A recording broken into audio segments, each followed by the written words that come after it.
နေအရန်တွေပူနေတဲ့တနေ့မှာတော့မိဝါတယောက်ပင်မအားကုန်နေတဲ့ပုံနဲ့လမ်းလျှောက်လာခဲ့ပါတယ်။တောက်ရမ်းကိုပူလောင်တဲ့နေ့ပဲဟေးရေစာလိုက်တာလဲလွန်ရောပဲ။အဲ့လိုနဲ့ကျောင်းတစ်ကျောင်းသားကိုရောက်လာပါတယ်။โอเค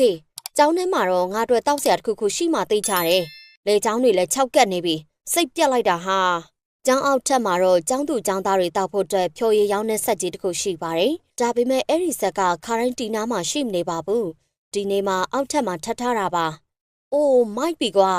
ဖြိုရည်ဆက်ကဒီမှာရှိရကောင်းလိုက်တာဟာ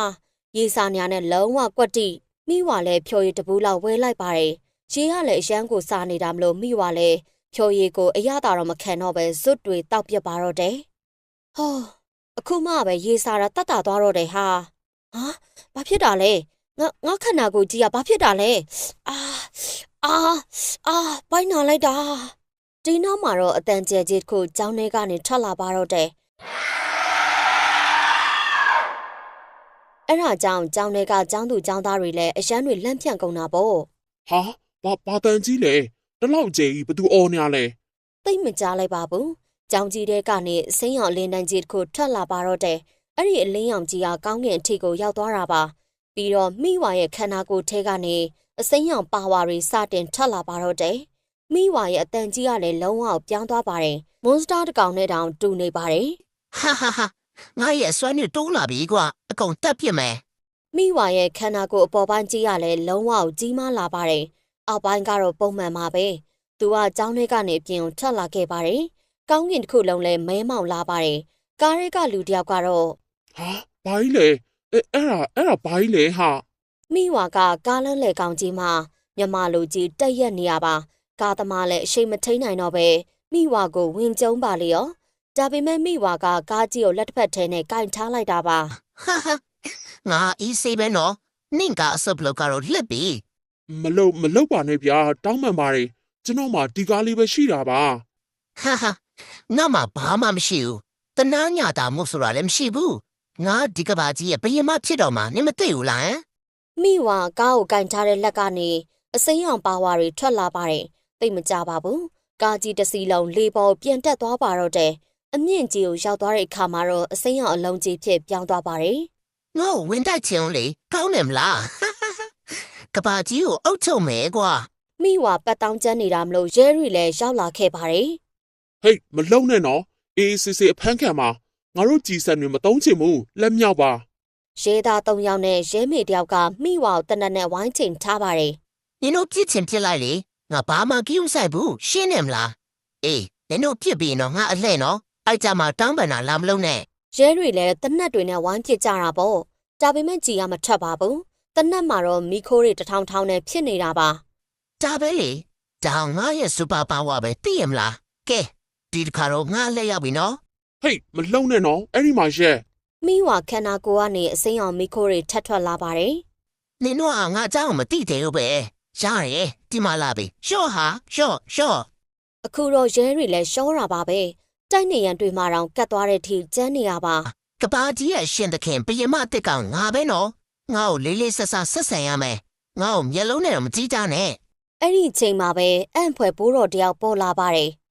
ဟဲ့နေပါအောင်နင့်ကိုမျက်လုံးနဲ့မကြည့်ရဘူးဆိုတော့ဘာနဲ့သွားကြည့်ရမှာလဲဒါကြီးနဲ့ကြည့်ရမှာလားဟမ်ပြောလေဟာတော့ဘိုးတော်နေငါ့ကိုတကယ်ဒေါသထွက်အောင်လှုပ်နေရပဲ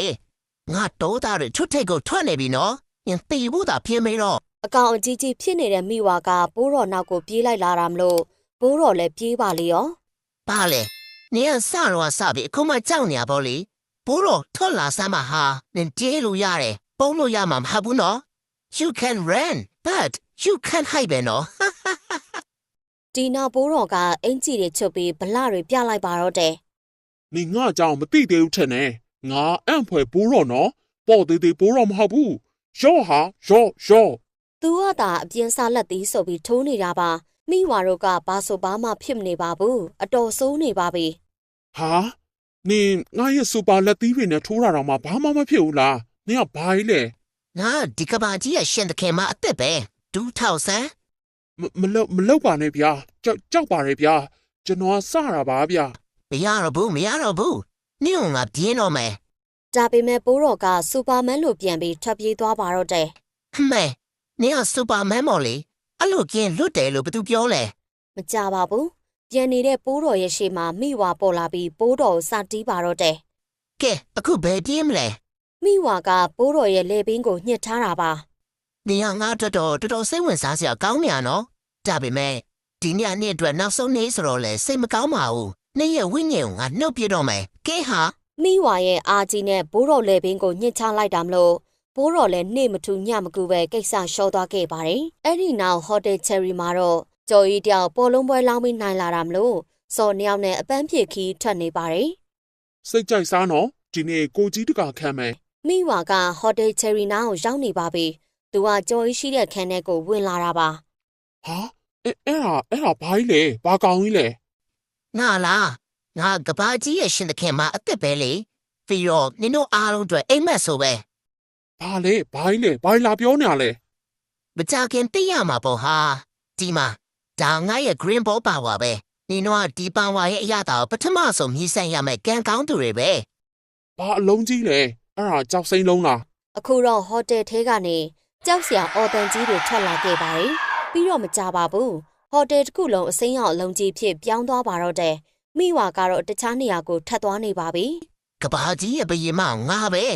သိမကြပါဘူးမြို့တစ်ခုလုံးလောင်မိကြတဲ့နေရာတွေများလာပါတယ် ဟာဟာဟာဒီကဘာကြီးကိုငါကြိုက်တဲ့ပုံစံလုပ်ပြမယ်ကွာ မိဝါရဲ့လက်တစ်ဖက်စီမှာအစိမ်းရောင်အလုံးကြီးတွေပေါ်လာပါတယ်အဲ့ဒီနှလုံးကနေအစိမ်းရောင်အလုံးကြီးတစ်လုံးဖြစ်ပြောင်းသွားပါလေရောဒါပေမဲ့အဲ့ဒီစွမ်းအားတွေအကုန်လုံးကိုတုံးလိုက်တာမလို့ကြမ်းတမ်းနေတဲ့မိဝါလည်းတာမန်လူအတိုင်းပြန်ပြောင်းသွားခဲ့ပါတယ်ဟာငါဘာဖြစ်သွားလဲ Oh my god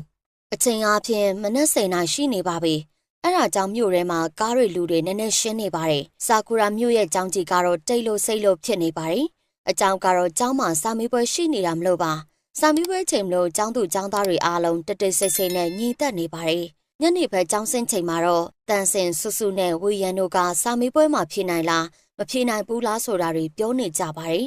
ဝီယန်ကတော့ဖုန်းပေါ်မှာတက်လာတဲ့သတင်းတစ်ပုဒ်ကိုဖတ်ပြပါတယ် ဒီသတင်းဟာသိမကြခင်ဖြစ်သွားတာပဲတိုးရဲဝင်သွားတဲ့လူငယ်တချို့ပျောက်သွားတယ်ဆိုပါလားအဆက်တွေလည်းမရတော့ဘူးတဲ့ပျောက်သွားတာအစနာတော့မကြံဘူးဆိုပဲအလောင်းတော်ရှာမရဘူးဆိုပါလားတနာစရာပဲဟာ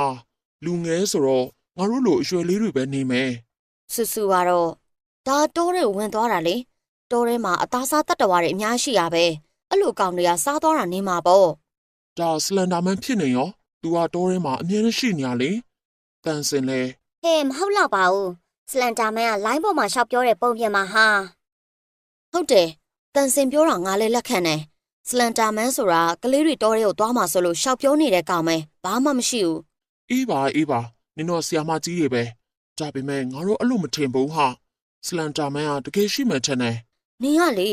ယောက်ျားကြီးဖြစ်ပြီတကယ်ပဲအခုချိန်နေနားမလဲသေးဘူးစာကြတော့လည်းမရပြန်ဘူး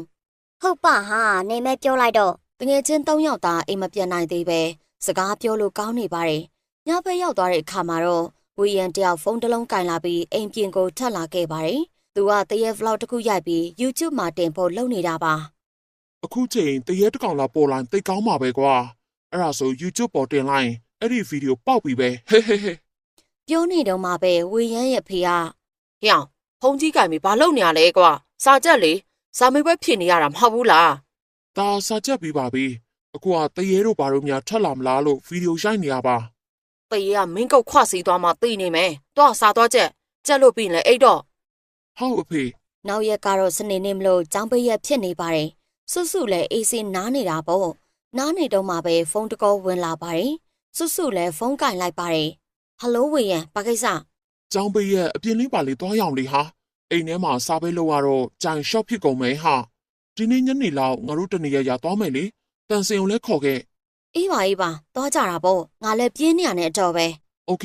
ဒါဆိုညနေဖက်သွားရအောင်လေမနေ့ပိုင်းစာချက်ထားလိုက်ညနေကျရင် AC သွားလို့ရပြီ စွလည်းဖုန်းချလိုက်ပါတယ်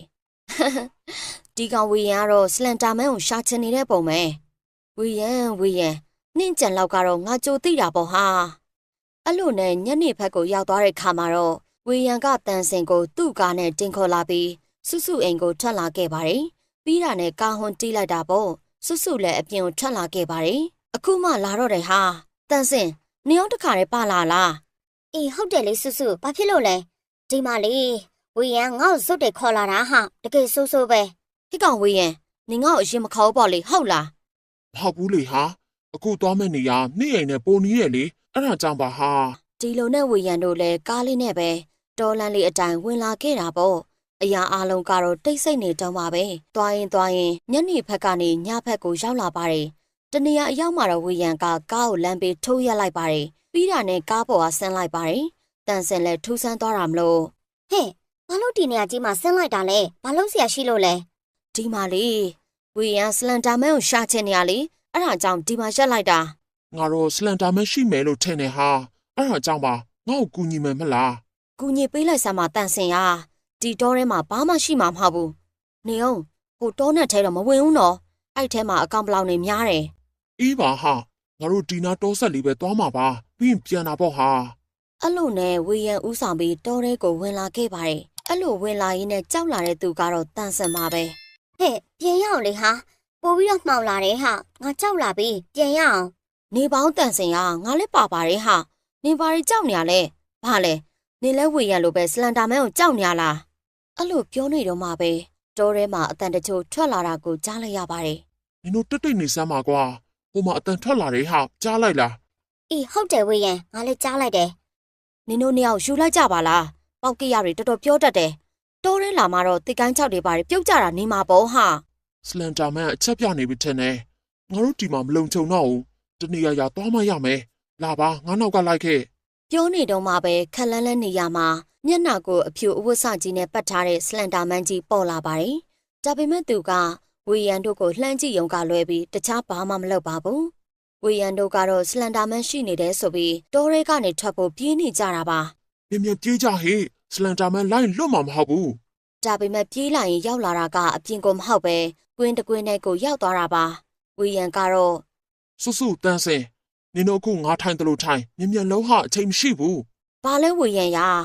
တောထဲဝင်ချင်တော့လဲနေမယ်ပြန်ချင်တော့လဲနေမယ်အခုလမ်းပြောက်တော့လဲဘာတွေလုပ်နေမှန်းမသိဘူးနင်ယူနေရလားငါယူသွားလား ငါကြောက်လို့ပြေးနေတာမဟုတ်ဘူးဟာကဲပါဟာငါပြောတယ်လို့ထိုင်ပါပြီးရင်ငါရွတ်တယ်လို့လိုက်ရွတ်ပေးနော် please ဆူဆူနဲ့တန်စင်လဲဝေယံပြောသလိုထိုင်ချလိုက်ပါတယ်ပြီးတော့ဝေယံကတခုခုကိုအဆက်မပြတ်ရွတ်နေပါတယ် သခင်ကြီးစလန်ဒါမန်ကျွန်တော်တို့စီကိုအလေလာပါသခင်ကြီးစလန်ဒါမန်ကျွန်တော်တို့စီကိုအလေလာပါသခင်ကြီးစလန်ဒါမန်ကျွန်တော်တို့စီကိုအလေလာပါဖိတ်ခေါ်ပါရယ်ဖိတ်ခေါ်ပါရယ်ဖိတ်ခေါ်ပါရယ် ဆူဆူနဲ့တန်စင်လဲဝေယံပြောသလိုလိုက်ပြောကြပါတယ်ဒီနောက်အချိန်အနည်းငယ်ကြာသွားပြီးဝေယံလဲမျက်လုံးတွေဖွင့်လိုက်ပါတယ်သူ့မျက်လုံးတွေဖွင့်လိုက်တော့မြင်ရတာကဆူဆူနဲ့တန်စင်တို့လဲကျနေတာကိုပဲမြင်လိုက်ရတာပါဝေယံလဲအတော်လေးကိုလှန့်သွားတယ်ဆိုပေမဲ့ရုတ်တရက်စလန်တာမန်ကြီးပေါ်လာပါတယ် သခင်ကြီးစလန်ဒါမန်ကျွန်တော်မတတ်ပါနဲ့ဗျာကျွန်တော်ကသခင်ကြီးဒီကဘာမှာရှိသေးလားထွက်သွားပြီလားဆိုတာသိချင်ရုံလေးပါသခင်ကြီးစလန်ဒါမန်ပုံပြင်မဟုတ်ပဲတကယ်ရှိတယ်ဆိုတာကျွန်တော်ရှုံးပါရဗျာ နောက်ရက်မနက်မှာတော့ဆူဆူတို့လည်းဝေယံကိုလိုက်ရှာနေကြပါတယ်ဝေယံနင်ပမာလဲငါတို့တန်ကြားလားကြားရင်ပြန်ထူးပါဝေယံတန်စင်လဲ ဟုတ်တယ်ဝေယန်ငါတို့တန်ကြပြန်ထူးပါငါတို့နဲ့ကိုစိတ်ပူနေပြီ ဆူဆူနဲ့တန်စင်လဲဝေယံကိုဘလို့ပဲရှာမတွေ့ရမလို့ရဲကိုအကြောင်းကြားလိုက်ပါတယ်ရဲတွေလည်းလူအင်အားအများကြီးနဲ့အစွမ်းကုန်ရှာတယ်ဆိုပေမဲ့မတွေ့ဘူးဖြစ်နေတာပေါ့ စိတ်တော်မကောင်းပါကွာအခုတို့နဲ့ဆွမ်းကုန်ရှာပေးနေတယ်အခုချိန်နေတော့ပတ်သေးလို့ဇာမမရသေးဘူးရင်တော့လေဒီလိုမှုတွေညာပဲ